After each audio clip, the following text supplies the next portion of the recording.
are again, and welcome back.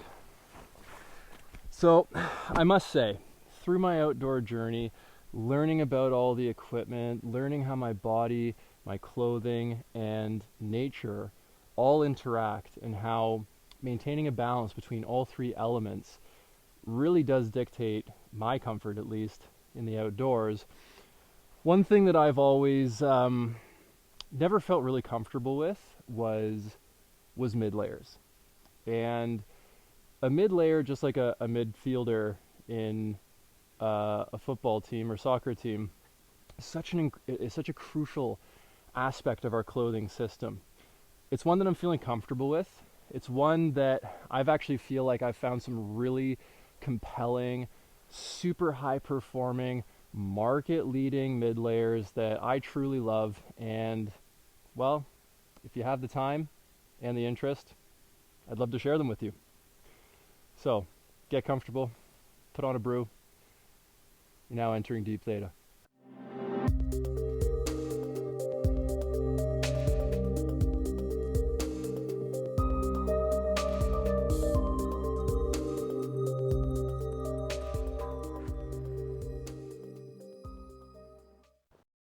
Okay, so where to start? There are endless amounts of mid layer options, base layers, and outer layers too. And what I find is that sometimes companies or people or creators, they create a limited mindset where they say, this layer is for mid, this layer is for base, and this is for outer. But what I've found through my studies, through my observations, and through my experience is that when the user becomes truly in harmony with how his or her body operates, and the relationship between your body, your clothing system, and the environment, now all of a sudden the lines between what is a mid layer, what is a base layer, and kind of everything in between, they're not as clear as they used to be. And yes, some pieces will have a very intentional, deliberate, purpose-built function to be a mid layer or to be an outer layer. But what I think I would want most for you from this discussion is to open you up to possibility, to expand your awareness of what's possible, and really open you up to getting out of that box of this is a mid layer and only a mid layer, and this is a base layer and only a base layer. So we're gonna talk about a bit about mid layers, of course. We're gonna look at some really compelling options, but we're also gonna talk about philosophy. And we're gonna talk about this relationship that I keep mentioning, which is the body, your clothing system, and the environment. So let's get right into it. First category, because I believe really for me and at least what I have on show for you today, is there's going to be two categories of mid layers. There's going to be mid layers that I call hybrid mid layers, and these are basically mid layers that they're multifunctional. Sometimes they can be an outer layer, sometimes they can be a mid layer, and heck, if you want them to, they could be a base layer too. But I call these hybrid mid layers. So let's start with the first one. Now, when I am looking to acquire a new piece for clothing, I'll start with my core three, my top three, my high performers, the companies that I feel are the most reliable. And very simply put, that's going to be Norrøna Finnskogen as well as Lyngen, or in this case, SÄRMÄ. So, starting with the Norrøna Lyngen Alpha Vest. This is something I kind of hummed and hawed on for a long time, but I'm actually really glad that I pulled the trigger. And I'm going to tell you why. So, first of all, number one, it has to be said that the warmth to weight ratio of this vest, it blew me away. Okay, it uses a Polartec Alpha, hence the name. You can see that there.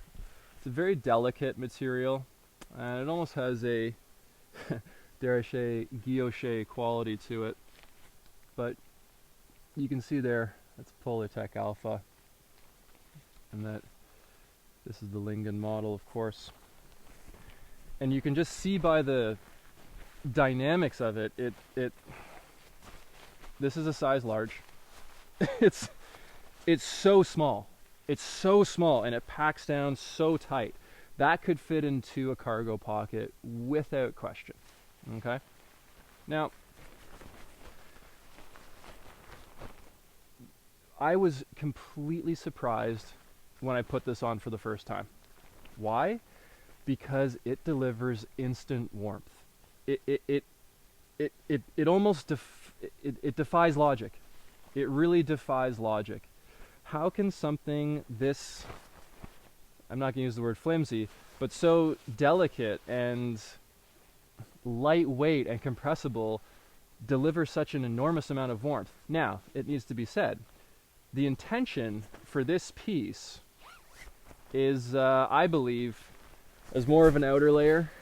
There's images on the product site of Nikolai, who I believe is actually no longer affiliated with the brand, I'm not sure, ski touring. And so I look at this as something that will be used in more high activity, high level activity, dynamic activity. And the reason is because Polartec Alpha, by some means of magic that I'm not privy to, it actually breathes very well, but it also will regulate temperature when your activity levels drop. And so I can tell you right now, my torso is warming up. It's not a particularly cold day out. It's only 0 or 30 degrees. But this does the job, and very impressively so. It has a hood. Now this is important because my main use for this is hiking. I typically will wear this on a hike if I need a little bit of extra warmth reinforcement, or I know that maybe the weather is going to be windy, because this does offer a very high degree of windproof. I will bring this along with me, or I will wear it. So picture this, and this is most of my use cases. You're either hiking, snowshoeing, or cross-country skiing through a forest. You come to a clearing, the wind picks up, maybe there's a bit of snow or rain. Yes, I'm always carrying with me a hat, but it's really nice to just be able to put a hood on. Now, a lot of vests are not sold with hoods, and a hood is something that you really need to make a judgment call on.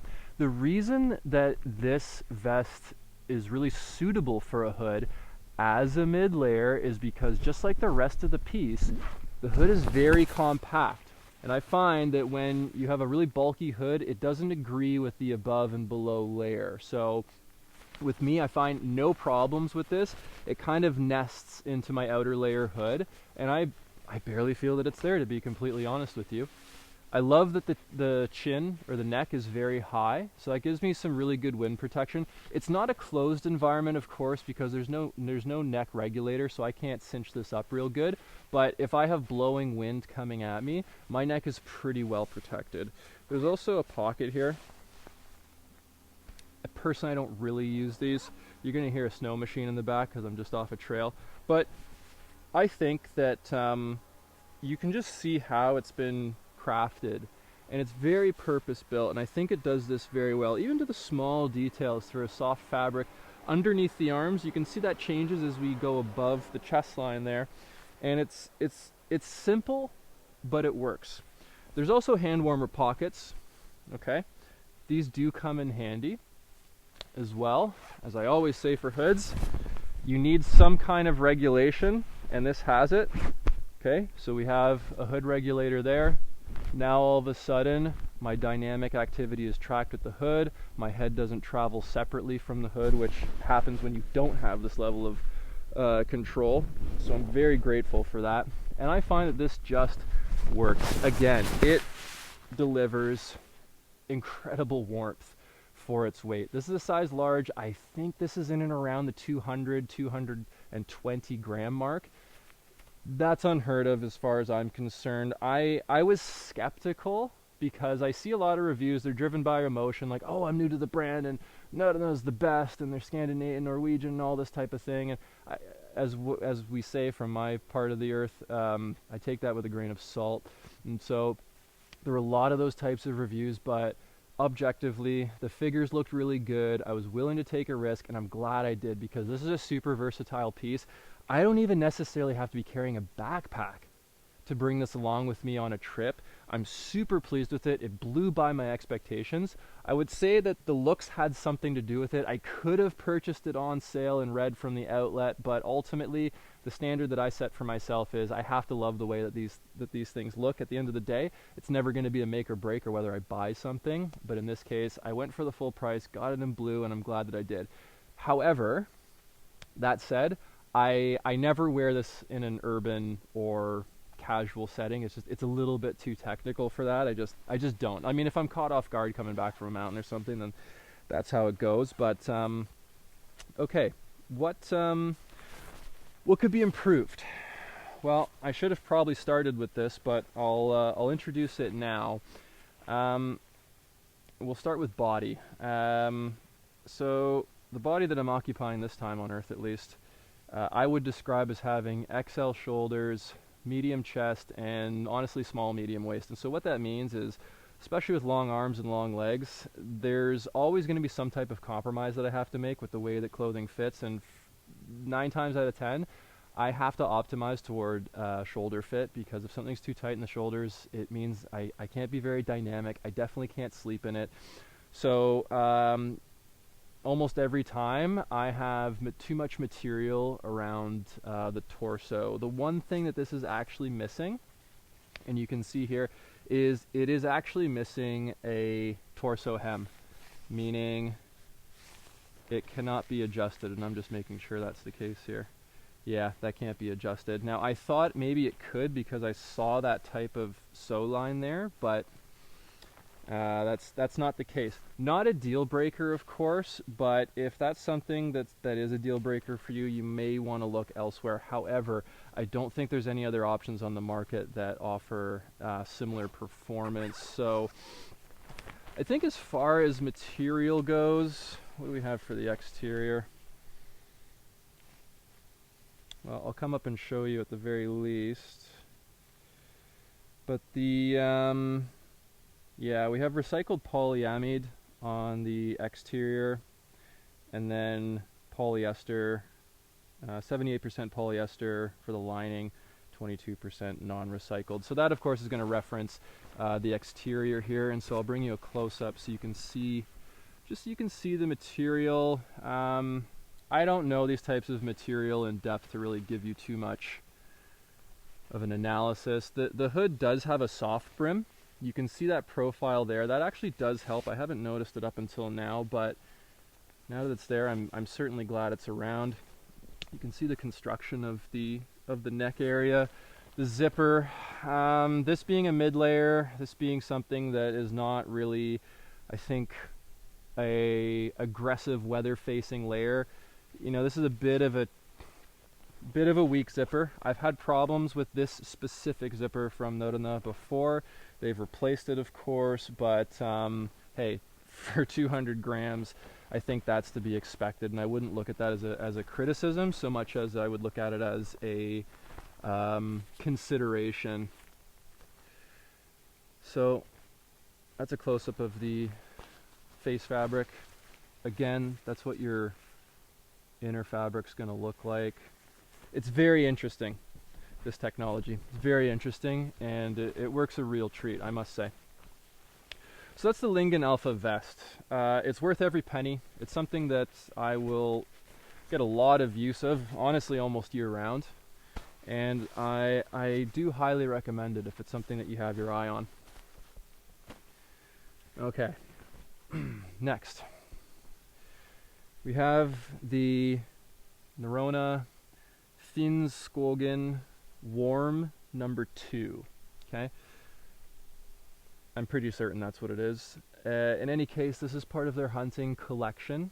It's current year, so you will be able to find it. It is available new for purchase and perhaps through the outlet as well. This is again a Polartec material. It's a different kind of Polartec, of course, as you can see. There is an increased degree of loft on the face fabric. Does it say what type? I believe it's going to be, doesn't say, but this is a very impressive piece. Now, typically I do not purchase items which are, shall we say, multifunctional. And the reason for that is because I find that multifunctional products often try to accomplish too many things at once and end up doing none of them very well. This, however, I'm pleased to report, is not the case.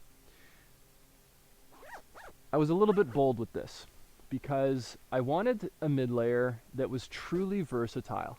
I wanted something that was durable, I wanted something that was warm, and I wanted not a high degree of compressible packability like the vest, but it needed to be able to go in a backpack. I needed to be able to travel with it. I wanted to be able to wear it in a case like this where you're moving through briar or brush and it is an outer layer, so there needs to be that durability and that resistance.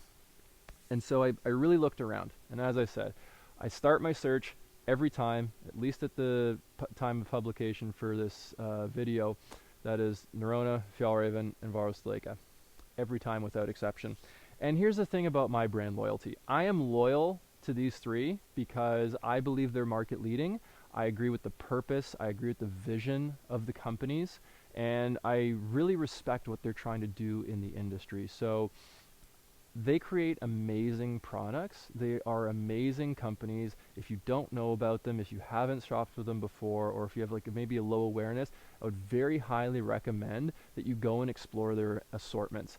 At the end of the day, as we say here, you get what you pay for. And these are all, yes, they are expensive pieces, but I firmly believe that if you're hanging on to them for a long time, taking care of them, pushing them to the limits, but taking care of them, then they'll serve you for a long time and they'll end up being cheaper than the long run.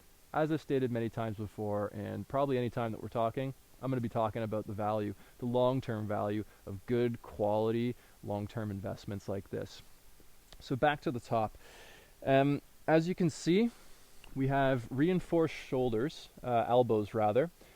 Now, this is I don't know what this fabric is, but I'll tell you, it's soft. It's very soft. It almost has a velour feeling. It doesn't feel like it's strong, but it's thick. And I have no doubt that this is actually going to offer a tremendous amount of durability. Moving to the cuffs as well. Okay, now what I really love about Norrøna is they have their arm length very, very good. Okay, that thumb hole doesn't tug. It's the right amount. Okay, you can see here, little bit of play, but that fits perfectly, and I applaud them for that because there's a lot of manufacturers out there that just fall short on the thumb hole. As well, you can see the shoulders fully reinforced, the same material, and what this ultimately means is that I can wear this as an outer layer with a backpack on. Okay, could I wear a backpack over the vest? I could, but if I'm wearing a military backpack, if I'm wearing something that is perhaps from a company like Savoda, the resistance over time will eventually wear down that material. This, however, will put up a much greater fight. I'm not thinking about my backpack wearing down my mid layer when I'm wearing this. It's very strong, it's very robust, and I think it's really well executed overall. What else? So, when I was evaluating this on the website, yes, this is a mid-layer. It's positioned to kind of do everything. It's supposed to be warm. It's supposed to be packable enough, and it is meant to be durable, as we've seen. With my experience with mid-layers, or really any type of insulation, I feel like the promised level of insulation never really meets my expectations.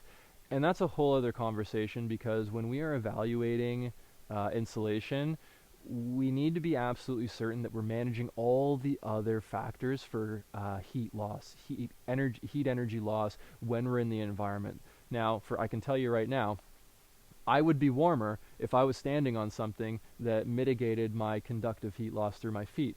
I would be warmer if I was wearing a windproof shell. I would be warmer if I had windproof pants. This all affects the warmth of this piece. But I'll tell you, the moment that you put this on, you immediately feel body heat being trapped. And again, just like with the vest, my expectations were exceeded with this. Okay? For the first time probably ever, I feel like I have found a mid layer that truly is balanced but is strong in all categories. It's durable. It's packable enough. This material doesn't really compress, but for 500 grams ish, this is not what I would call, or at least it's on the border of kind of being too big. But I can pack this down into a bag, tie it around my waist, whatever. This is something I wear on and off piste, meaning if I'm in a social situation, if I'm in an urban environment, if I'm at home, if I'm on the trail, if I'm on the mountain, it doesn't matter. I wear this. This is, I was surprised by how versatile it was, and I think Norrøna did an excellent job with this piece. It's very balanced. It's very strong in all of its attributes. Would I say it's wind resistant? I would. As long as your expectations are set properly, understanding that windproofing is not the main focus for this mid layer, I would say it has an acceptable amount of windproofing. And when I'm in a sub-zero climate like I am right now, there is a bit of a breeze, it's actually keeping out the wind pretty nicely. So this paired with maybe something else underneath that also adds a little bit of windproofing, or something above this layer that also has a little bit of windproofing. Now you have this multiplied windproof effect where you have two layers that aren't really windproof, but together offer you a good amount of windproof. So enough of the word windproof. This really is, I can't say enough good things about this. I was so thoroughly impressed with it, and I applaud Norrøna for the execution on this. It really is what I would call a market-leading halo piece. Okay. Now the next one actually I don't have anymore because I traded it as part of another deal, but I wanted to bring it to your attention because it's something worth looking at. Also notice that this doesn't have a hood, okay? And it actually does have torso regulators. I wanted to point that out to you. Now, okay, there's a company called UFPRO, I don't know. They're from Slovenia. They make defense professional like first responder clothing, essentially, for military or combat professionals. And they have a piece called the Delta Compac, okay? That is a, it's an insulation piece. It has a hood. And what UFPRO does is they take Loft, which is a synthetic continuous filament fiber insulation, and they create really reliable insulation garments in addition to other like combat gear. But this Delta Compac, that's actually what I started with before we move into the next piece, and it's worth noting because what UFPRO have done with that piece is incredible. So for about 800 grams in a size large, you receive a windproof, very waterproof, full body, that includes arms, 110 grams of Loft insulation. Wow. Corinthia doesn't even do that. I haven't seen that anywhere else, and the price is right. It's expensive relative to cheaper options, but relative to other combat equipment, the price is a steal. So I started off with that, and I had a lot of great experiences with it. It is windproof, it is warm, and I have worn it in probably about 30 minutes in medium rain. It is surprisingly water resistant, like surprisingly, more than I think they give it credit for. It's a really, really well designed piece. But what I found was that at 800 grams, it's slightly too big for a non-combat load carrying system. So if you are a combat professional or if you're a first responder, chances are, well, first of all, you're probably in better shape than I am, but you're also probably carrying a larger backpack. And so for me to come out out on the land, bringing like a 30-liter bag as I have today, all of a sudden that 800 gram insulating layer is a little bit overkill. I also felt that because I prefer modular insulation with my extremities, meaning I always bring a hat, I always bring a neck buff or a neck tube or snood, whatever they're called, or a neck gaiter rather. And I always bring all these little pieces that I can use to protect my above the chest area. And what I decided was where I currently am in my journey, my outdoor journey, I didn't need a hood. And that is an example of a hood. Unlike the vest with the Lyngen Alpha, that UFPRO would be an example of a hood that is bulky and does start to create conflicts with other layers. So I noticed this, and I used that piece for about a year. So I would say that confident that I can share an opinion on it. Okay.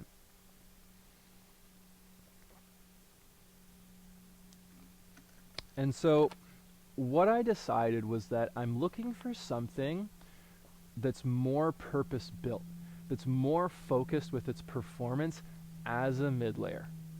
Okay, this is something that I'll wear skiing and many other types of applications that we won't go into today. But I decided that I didn't need the hood, and I actually didn't need an insulating mid-layer that was windproof and water resistant. And as good as the 110 grams of G-Loft through the arms and the torso, which is absolutely incredible, guys. Like, that's incredible. It's incredible. And if this is something that you're looking for, I highly recommend you go check it out. It's such an impressive piece. But it's not right for my needs situation. It's not right for my use case. I can get by with something that has less insulation. And what are the advantages of that? Well, it means that A, it's more packable, it's lighter weight, and it's going to agree with the other layers that I have below and above that layer. So I started my search for something that didn't have a hood, didn't have the same type of weather protection, and I'm actually really excited to share this one with you because it is a beauty. So you remember I said I start with 3 brands whenever I'm looking for something? Well, as you may or may not have guessed, the next one is SÄRMÄ TST, SÄRMÄ TST, Varusteleka, whatever. Okay, this is part of their combat line, meaning this is a garment that is designed for military conscripts, military use. Doesn't mean you can't use it as a civilian, but that's really their target market. So here we have the SÄRMÄ TST L3 Loft jacket. This is the newest generation, meaning it was made in January of 2024. You can tell by the color that this is newer. Okay, let's take a look at the material. It's the polyamide exterior. You can see there's a ripstop weave on that. Okay, this is size extra large. Why? I read reviews, and some of the reviews said that the large was too tight in the shoulders. And I typically listen to those reviews because I know exactly what that's like. Oh, by the way, the UFPRO, I had that in a large, it fit like a medium. I experienced the same feedback from other UFPRO users. If you are going to buy UFPRO, I strongly recommend either sizing up by 1 or 2 sizes, at least with their torso garments. I find that the pants fit really well. I had the latest generation combat pants, whatever those were, with the adjustable belt system. Really great as well, by the way. Those fit perfectly. It was a 34 by 34, fit like a glove. But for some reason, the bodywear just, and I found this with Corinthia too, very strange sizing for torso garments. Anyways, size up with your UFPRO. I decided to size up with this too. You can see there's a nice comfy fleece around the neck area. Okay, and then you also have your reinforced polyamide with this zipper gaiter, meaning there's no wind that's going to be coming through that, and if it does, it's going to be greatly mitigated. Okay, inside, this is sleeping bag material. This is very delicate. This is very delicate. Okay, but that doesn't matter because it's on the inside. exterior shell material, noticeably stronger. So what drew me to this? Well, as I described, I was looking for something without a hood. I was looking for something that's a little bit lighter, a little bit more packable, and was purpose built. And I feel like this just hit the money big time. So let's put it on. I'm actually going to take another swig out of the Blackhawk here.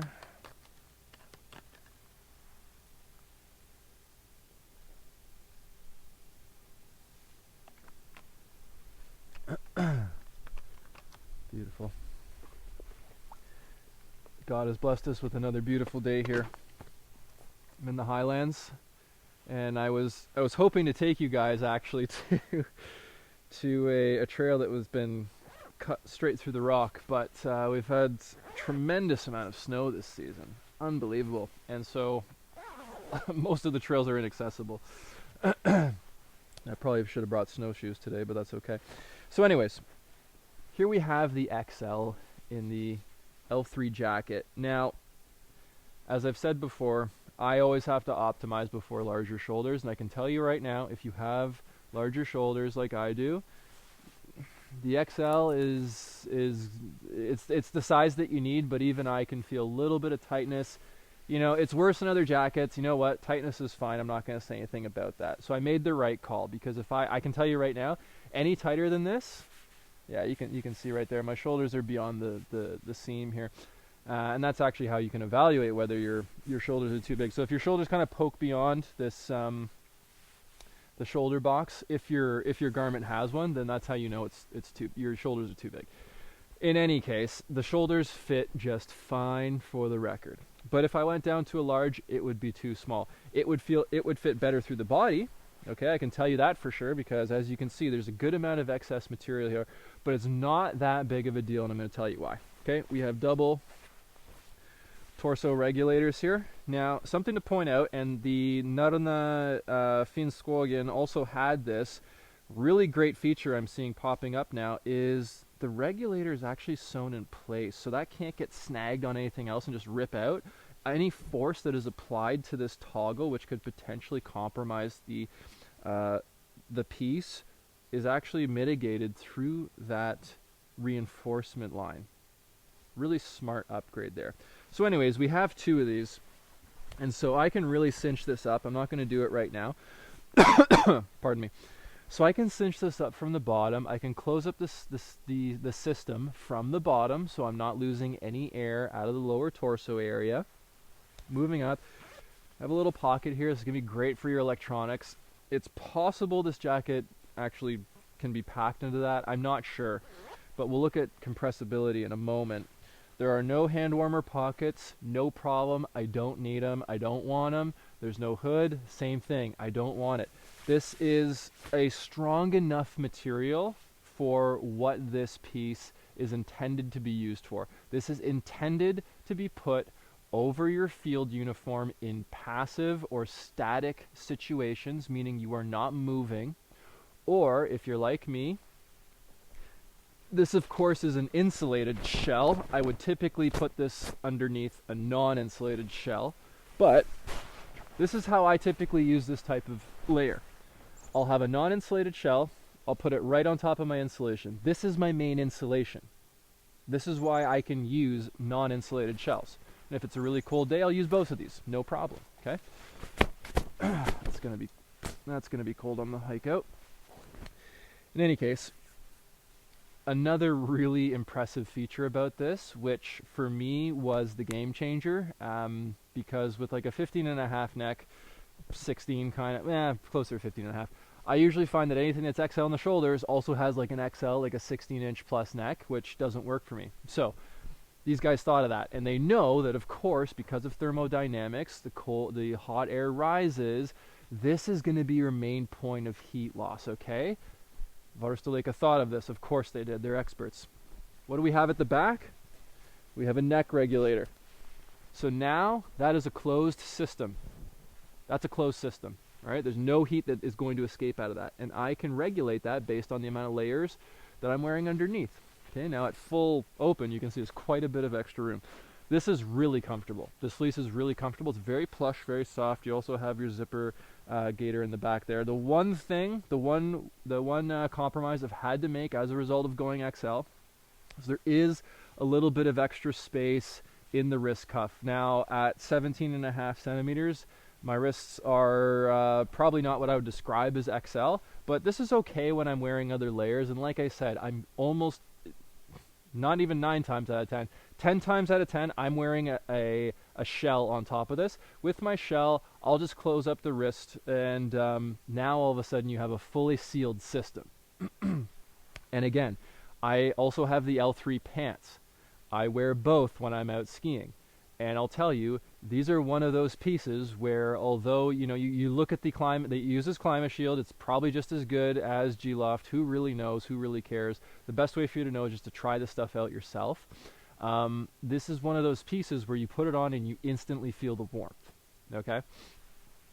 I'm thoroughly impressed with this. I haven't had tons of time with it, but I really like it. I really like the way that they've executed it. I love that it's purpose-built. I love that it's very focused with its intention and the execution, the choice of materials, top to bottom. This is a really, really great piece. And I should have mentioned, actually, this is what I would call a dedicated mid-layer. This is not something I would wear when I'm moving around. So we've now moved into the next category. We had our hybrid mid-layers where they could be used as an outer layer, they could be used as a mid-layer. I would strongly recommend you use this as a mid-layer. Or if you're static like I am right now, you can use it as an outer layer. But the moment you start moving, as you can see, right, if that makes contact, I'm putting it at risk. So really, this is what I would call a dedicated mid-layer. You're going to have to make that decision for yourself. Okay? Now, XL. Okay? Maybe it looks like it, maybe it doesn't, but I will tell you right now that that is a very, very small pack size and pack weight for something that's XL. Like that's incredible, and I'm not even really trying. If you put that in like a compression sack or something, this is really good, guys. This is a really good piece, and I want you to take a look at it if you're in the market for something like this, okay? All right, last and certainly not least, we can't have a conversation about mid-layers without talking about the world-famous Woolpower. And that's what I'm wearing here. Okay, now this is the 200-gram version, meaning there's 200 grams of wool per square meter. And this was probably the first mid-layer that I actually purchased. Okay, now a few things to consider with wool. Unlike all of the other insulation pieces that I've shown you today, wool is, well, I'll just come out and say it. I don't look at wool as being a good insulating material. Yes, you can buy very, very dense, very, very heavy wool wool pieces, and they can insulate, but I think the point I'm trying to make is that there are other materials that do a better job of insulating. People say that wool insulates when it's wet. I would say that wool dries very slowly, and it slows down the evaporative heat loss, meaning it gives the illusion that it insulates when it's wet. I can tell you, as someone who's fallen into rivers and many other things, when wool is wet, you're going to get cold. With these synthetic insulations, they have a better resilience with water. End of the day, if something's soaked, you're not going to be warm, but I find it to be more true with wool. Okay? Wool is a very good all-round material, and I think there's probably no other material that checks off as many boxes, or at least offers as many benefits as wool does. It's antibacterial, which means you can wear it for honestly months, and it might not smell as bad as you think. It is flame resistant. It can wick moisture. It can provide insulation. In certain weaves, it can even offer some wind protection as well. This is not one of them. This is not a windproof. This is not a windproof piece at all. In fact, it's a little bit delicate. You can see the type of weave that they have on the inside here. Okay. That's really optimized for insulation. And these are really great pieces if you use them properly. And that's the same for anything, really. You need to make sure that you're using these properly, and that comes with practice, and you know, you're not gonna get it all right away. That's just not how it works. But for me, I like using these. I like to build very purpose-driven systems, meaning all my layers are very focused to do one thing. If my layer does more than one thing, it's great. But for my base layer, the sole purpose of my base layer is to evacuate moisture from the surface of my skin. That is the sole purpose. Okay? And there's going to be certain materials and certain weaves, more importantly, that do that better than others, i.e. netting. Okay? For my mid layer, I really focus on insulation. Now, there's a caveat here. One must consider the type and duration of activity. So I'll paint a picture for you. I'm going alpine skiing for the day. I'm going to bring my L3 Loft as my insulation layer because I'm going home at the end of the day. There's no overnight component. There's no risk. I don't have to worry about smell. That's one thing to note about synthetics. They will retain a smell, much more so than wool. If I were on perhaps a 7-day expedition into the backcountry unsupported, I would bring the L3, but I would wear the Woolpower on the daily. I would wear the Woolpower on the daily just because of that stacked benefit. Okay, this alone is not super warm, and I'll give you a little tip. Okay, and I learned this from one of my outdoor guides. His name is Peter Desmond. He's a great guy. He has his own outdoor education. He's a former Algonquin Park ranger, and I highly recommend you check him out. He actually came up with a really great idea. Instead of buying like a 400 gram or a 600 gram Woolpower or any other type of wool garment, buy 200 grams in different sizes. So for example, I'm wearing a medium. I also own a large. So if I want more insulation, I'll add a large 200 gram on top of my medium 200 gram, and now all of a sudden I've added a greater degree of modularity. Okay, I've also added an extra layer for the moisture to accumulate in. So if I need to reduce or dry something, or even switch the position of them. If I wanted to put the large on instead of the medium, put the medium above just because the medium is soaked or something like that, I can do it. So I think it's a really great tip, and it's one that I wanted to share with you because I find it works really well for me on expedition. All right, so that is those are all the pieces that I wanted to share with you. Okay, and and it's also worth mentioning that this is handmade in Sweden. Okay, and that alone makes it worth the price, but they're also really well made. And so that kind of brings us to the end here.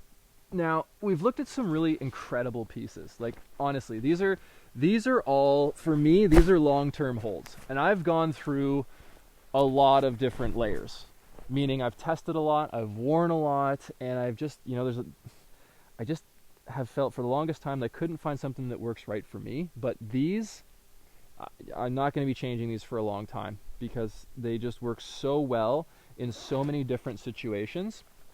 And they all align with my values. They're from great companies. I feel really good about them, and so they'll be loved, they'll be cherished, and they'll be used for a long time. Now, something that has to be said. It's easy in the beginning to get caught up with buying things and falling into the trap of purchasing really expensive equipment and thinking you need all this stuff in order to go into the outdoors. And I'm here to tell you that it's not true. All right? I purchased these expensive by comparison items because that's the standard that I set for myself with outdoor equipment. Meaning, I refuse to accept anything other than what I determine is the best. It doesn't matter if I don't have the money for it, if I have to save up for it, if I have to sell things, it doesn't matter. I will not compromise on outdoor equipment. So if I feel it's the best, then I'm going to buy it. Plain and simple. It doesn't matter what brand. I start with my core 3. If they don't have it, I move on. All right? But make no mistake. You can achieve similar results, good results, with non-market leading technology, with non-market leading products. What do I mean by that? I don't know where you live, I don't know where you're from, but I do know that there's a secondary market in your place of residence, meaning you have a place where people donate clothing or they sell clothing secondhand, and it gives you the opportunity to buy items that have been worn already. For me, it's a place called Salvation Army. It's basically a charity. People donate their clothes and you can go in and buy them. And I'm going to put you up for a challenge. If you're a beginner, if you're in a position where you don't have or don't want to spend the money, beginner or not, and you want to learn how this stuff works, I challenge you. Go visit your secondary market, or even go on a website, right? There's so many great options out there right now. You know, we live in a time where not only are there a record amount of outdoor clothing manufacturers, but there's also a record amount of secondary markets. You know, if you wanted to buy secondhand or used fjällräven jacket from Sweden, it means you had to go to Sweden. You weren't connected to that market, but now I can buy that online. So there's an incredible amount of options out there. Everything that I've shown you, well, maybe a lot of these pieces are new, so maybe not, and they're good, so people are going to hang on to them. But the point I'm trying to make is that you can purchase really great quality stuff, or even good quality stuff, at a lower price. And you could also purchase donated clothing if you want to start testing how this stuff works. And I say test for a reason. You can read all the specs. You can read all the reviews. You can watch product reviews. You can do all this research, but you will never know how these things perform until you test them out. And I'm going to tell you why. Insulation, or moisture wicking, or wind resistance, or waterproofing is a nuanced result, meaning there's more factors than I think we give credit to. I'll say it differently. As I said in the beginning, there's a relationship between your body, your clothing, and the environment. Now, the pieces that I've shown you, they have been deliberately selected because I understand my body, or at least I have a greater understanding of my body now than I did before. I have a greater understanding of my body, how it interacts with, how it behaves in certain temperatures. I understand how it interacts with certain materials, and I have a better understanding of how all those two factors interact with the environment around me. So I'm able to make really good purchase decisions because I know what I'm looking for. And the only way to really know what you're looking for is to just get out there and try stuff. You are never going to figure it out sitting at a desk, reading and watching. It's never going to happen for you, and I'm sorry to say that, but that's just how it is. So if you're just getting into this, don't go out and buy something super expensive. If you want to, that's fine. If you're like me and you set the standard, just go for it. You're not going to regret it. But just be open to the fact that this is a learning journey. And it's likely that it's not that you're not going to get it right the first time, it's that your needs, your awareness, your perspective is going to change over time. And so the type of equipment that you value or feel is the best fit for your life is going to change. So you want to be flexible. So if you have a limited budget or you just simply don't want to spend a lot, I challenge you. Go with a budget of $15 US, whatever that is in your local currency. Go to your local secondhand market store and find something that looks like this or something else that I've shown you. Look for something that has these attributes, or go online and search for something that you feel is good for you, and then try and find those characteristics in something in the secondhand market. And I promise you, there's going to be great options out there. And then buy it and then use it. I can't stress this enough. Use it. Oh, you don't live by a forest or you can't get out in the backcountry? Go for a walk around your house. Pick a cold day. Test with a jacket, test without a jacket. See how your body interacts with the material and the environment. And as you get more and more in touch with how these factors are all related to each other and how they react, Now you're going to be able to make better decisions about the type of clothing that you buy and the type of clothing that you take when you go outside. And this is important from two perspectives. Number one, it's more safe. Okay? The more you are in touch with your body, your equipment, and the environment, the safer you can be outside, and that's number one. It always will be. Number two is comfort. No one likes going outside and being cold. No one likes going outside and being too hot. It changes the experience. So your safety and your comfort depend on this. So it makes good sense to invest in learning. And investing doesn't have to be expensive. Like, yes, it's going to take some amount of money, of course, but it's really not that expensive if you're very strategic about it. So it's something to consider, okay?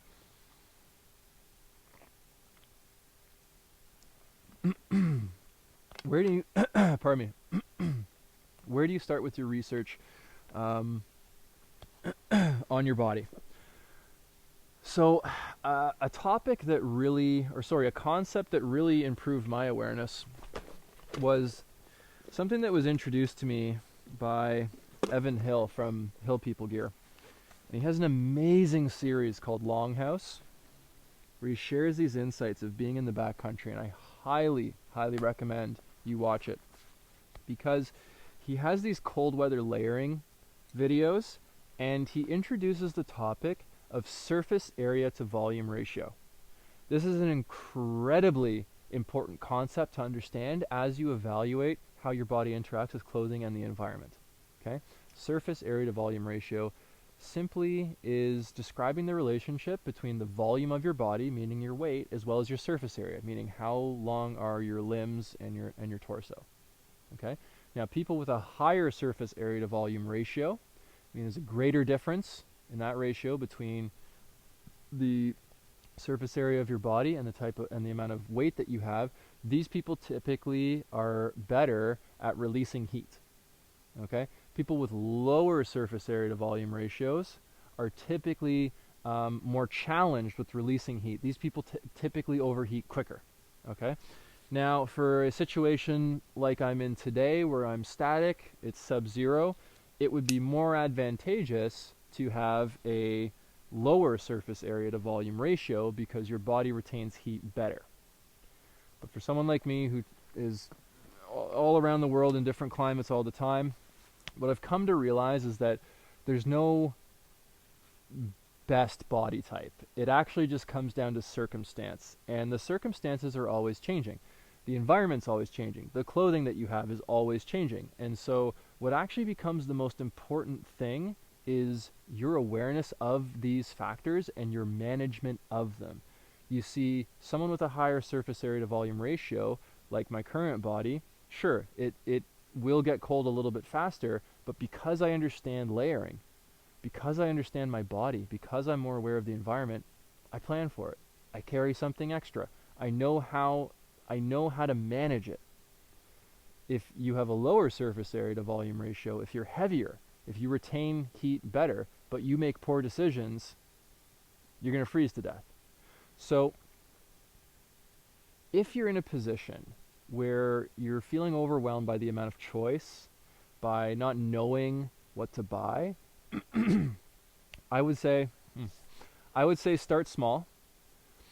Take the $15 challenge, start testing, but focus your energy and attention on learning. Start learning about things like surface area to volume ratio. Start learning about the different types of synthetic and natural insulation. Start learning about face fabrics. Start learning about weaves. Okay? Start learning about thermodynamics, the way that moisture transfers, moisture management.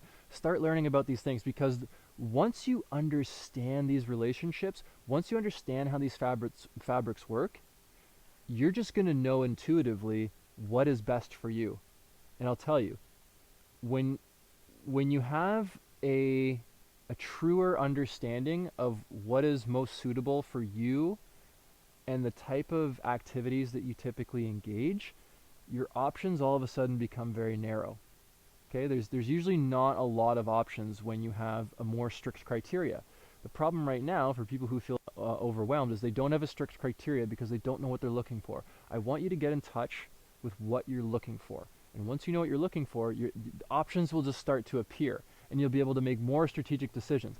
I purchased this jacket secondhand for a very great price. It's an excellent jacket, but I knew what I was looking for. Nobody wanted it because it has synthetic insulation. They want down. I don't want that because of the way that I use it, and I picked this up at a great price. Okay? You can do the same. Okay. I really enjoy these conversations. I really enjoy connecting with you, and I want to thank you for sharing this very limited time that we get on Earth together. And until next time, you take care of yourself. Bye now.